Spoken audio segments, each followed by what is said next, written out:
अस्सलाम वालेकुम मोअज़्ज़िज़ नाज़रीन, जैसा कि आपको मालूम है कि कल ज़िला बाजावल में पीटीआई के एक बहुत बड़े सियासी लीडर यानी रेहान ज़ेब खान को कत्ल कर दिया गया था।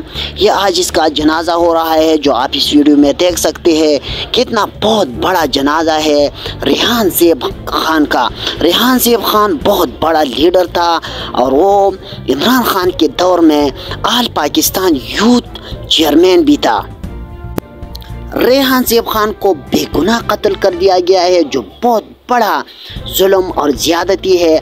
आप इस वीडियो में देख सकते हैं कि बाजावल के अवाम ने किस तरह रेहान ज़ेब खान को दफन कर दिया है और रेहान ज़ेब खान के जनाजे में भरपूर शिरकत की है। यानी लाखों के हिसाब से लोग आए थे रेहान ज़ेब खान के जनाजे में। मुअज़्ज़िज़ सामीन, आज की वीडियो में बस इतना ही। मज़ीद मालूमात के लिए ज़रूर मेरे यूट्यूब चैनल हज़रत यूनुस स्किल्स को लाइक, शेयर और सब्सक्राइब करें और बेल आइकन को भी दबाएं ताकि नए आने वाली वीडियोज़ आपको बर वक्त पहुँच जाए। बहुत बहुत शुक्रिया।